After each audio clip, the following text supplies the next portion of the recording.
Bonjour à tous et bienvenue dans ce nouveau numéro de Numérise-moi sur Radio Action Jeune à la MJC de Bolbec. Numérise-moi, c'est bien sûr votre émission consacrée à l'actualité numérique, mais pas que, puisqu'on est aussi capable de vous parler du passé. Et à propos de passé, non, je ne parle pas de Mélanie qui passe son temps à regarder de vieux concerts de Dorothée. L'autre jour donc, confortablement installé dans mon bain, j'étais en quête d'informations pour nourrir votre émission préférée. Et je suis tombé sur un grand retour, celui de l'arnaque au président.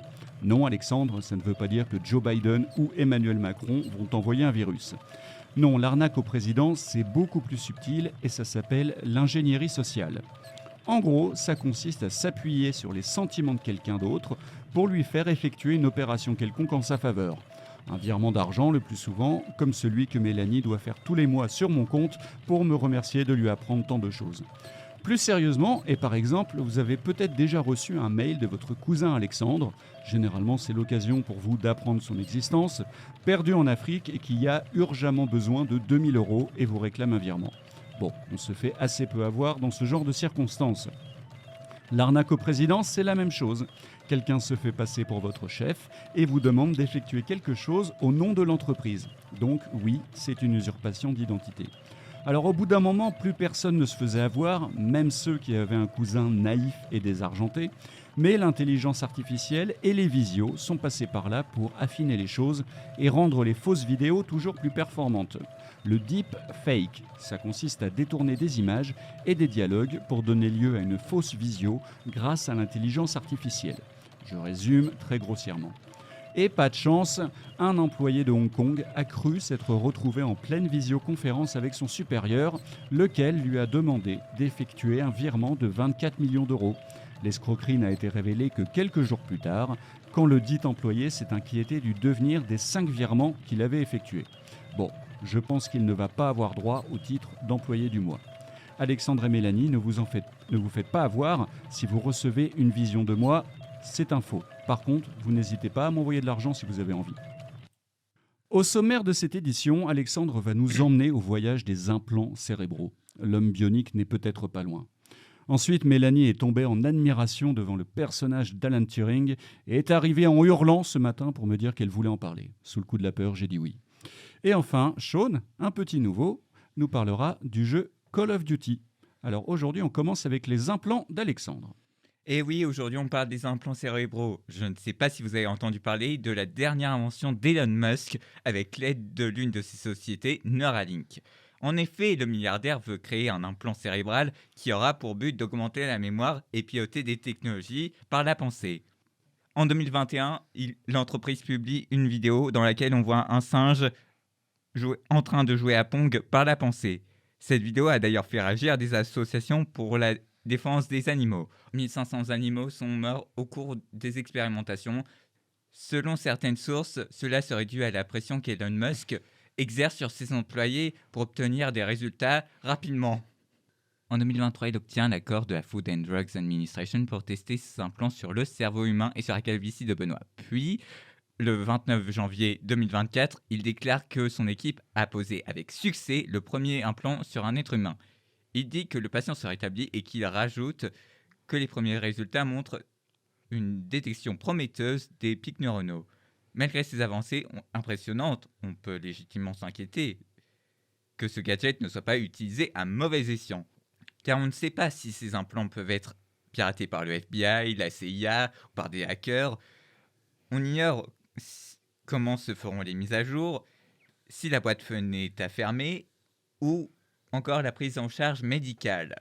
Cependant, il y a des cas qui peuvent s'avérer bénéfiques pour les avancées médicales, comme par exemple une femme qui aurait reçu un implant afin de soigner ses TOC et ses crises d'épilepsie. L'appareil est programmé pour envoyer des impulsions électriques lorsqu'il détecte une activité anormale du cerveau. Ou bien encore une femme aveugle qui aurait recouvert momentanément la vue grâce à l'activation d'électrodes. Elle aurait atteint 100% de réussite dans la reconnaissance des formes et des motifs, puis 70% dans la lecture des lettres. D'autres tests auraient été effectués sur des personnes paralysées ou muettes. En attendant, avec ses nombreuses folies, on espère qu'Elon Musk n'attrape pas l'ego et l'impulsivité de Donald Trump si un jour il a accès au bouton présidentiel. Merci Alexandre pour ce passionnant voyage au sein des implants cérébraux. Je suis sûr que tu regardes déjà pour une prochaine opération. Et on va passer maintenant à notre gracieuse Mélanie. Mélanie, tu vas revenir sur un personnage historique, le fameux Alan Turing, le décodeur de la machine Enigma qui avait grandement aidé les Alliés à remporter la Seconde Guerre mondiale. Alan Turing, un génie au destin brisé. Né à Londres en 1912, Alan est passé avec son frère aîné près d'Hastings, au sud de la Grande-Bretagne, dans la famille d'un colonel, où l'on pensait que l'éducation des garçons doit en faire des hommes durs, des vrais. Les adolescents rejoignent alors l'internat de la très stricte Sherborne Grammar School, où l'on privilégie les valeurs propres à l'éducation des gentlemen, le grec, la littérature peu sociable. Turing ne trouve de réconfort que dans les cours scientifiques. Impressionné par cet élève qui, à ses heures perdues, développe des calculs très complexes, son professeur de mathématiques plaide sa cause auprès du directeur des écoles et le sauve du redoublement. Entre 1931 et 1935, Turing poursuit des études de mathématiques pures au King's College à Cambridge. Il publie ses premiers articles et obtient une bourse de recherche et résout l'épineux problème dit décision formulé par David Hilbert à la fin de l'année 1920. Alan Turing est recruté par les services britanniques du chiffre, le Government Code and Chiffres School, qui vient de s'installer près d'Oxford. Le but de cette unité est de décrypter les messages radio que les nazis échangent avec leur redoutable flotte de sous-marins. Turing et ses collègues ont pu décrypter la plupart des messages allemands interceptés dès 1942. Des dizaines de milliers de vies humaines ont été épargnées grâce à cette prouesse. Le 7 juin 1954, Alan Turing, mathématicien de génie, inventeur de l'ordinateur, précurseur de l'intelligence artificielle, est retrouvé mort allongé dans son lit à l'âge de 41 ans. Près de lui, une pomme empoisonnée au cyanure et à moitié entamée. Selon les sources officielles, il s'agirait d'un suicide. Depuis 2 ans, le mathématicien était humilié par la justice britannique qui lui avait épargné la prison qu'à condition qu'il subisse une castration chimique par traitement hormonal. Son seul tort, être homosexuel dans une Angleterre encore ultra-conservatrice où la loi condamne de telles morts, alors qu'il avait tout simplement aidé l'Angleterre. La reine d'Angleterre, Élisabeth, lui a accordé sa grâce 60 ans après son décès. Merci Mélanie, et bien sûr, si l'histoire vous intéresse, vous pouvez toujours vous passionner pour le film Imitation Game avec Benedict Cumberbatch. Et nous accueillons donc Sean, bonjour Sean, Bonjour. qui va nous parler du jeu Call of Duty. Il va sortir l'artillerie lourde, on y va. Bonjour, je vais vous présenter un jeu qui s'appelle Call of Duty. Moi, j'y joue sur PS4. C'est un jeu de guerre spéciale quand on peut jouer à plusieurs modes de jeu dessus. Par exemple, on peut jouer à la campagne qui consiste à jouer une histoire qui finit bien ou mal. Par exemple, sur Black Ops 2, la campagne se déroule en 1961 et entre 1968, durant la guerre froide et la guerre du Vietnam.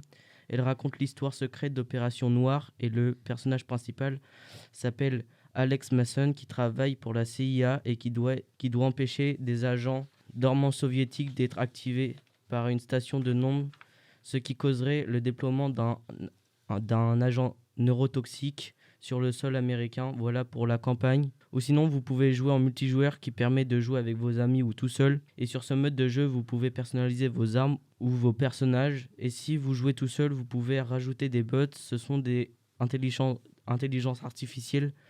Ça permet de rajouter des ennemis. Et si vous voulez pas jouer au multijoueur, vous pouvez aussi jouer au mode zombie qui consiste à jouer contre des zombies pour gagner des points et acheter des armes de mieux en mieux. Par exemple, vous commencez avec un pistolet, vous devez tuer des zombies pour gagner des points, comme j'ai dit juste avant. Et quand vous avez les points qu'il vous faut, vous pouvez acheter des portes. Et quand vous avez acheté ces portes, vous pouvez acheter une arme mieux que le pistolet. Par exemple, mes armes préférées, j'en ai plusieurs. Je vais vous les citer. Il y a tout d'abord la H4 Blixem, la PPSH, il y a aussi la ON et plein d'autres encore. Et aussi, vous pouvez avoir des armes dans un coffre qui apparaît de temps en temps sur la carte. Quand vous l'avez trouvé, vous devez payer 1000 ou 500 dollars et vous pouvez améliorer vos armes. Il faut juste que vous trouviez comment faire. Et ça change d'un Call of Duty à l'autre. Vous pouvez avoir d'autres cartes, d'autres armes, d'autres améliorations. Voilà, j'ai à peu près raconté le jeu. Si vous voulez découvrir d'autres exemples que je n'ai pas cités, vous pouvez aller le découvrir vous-même en achetant le jeu ou en regardant des vidéos. Merci Sean et je vous laisse retourner à vos claviers. En attendant, nous, on vous souhaite une bonne journée, bien sûr. Et retrouvez-nous sur Amazon Podcast, Spotify et YouTube, ainsi que sur le site radioactionjeune.fr. Numérise-moi revient le mois prochain et on vous dit à très vite.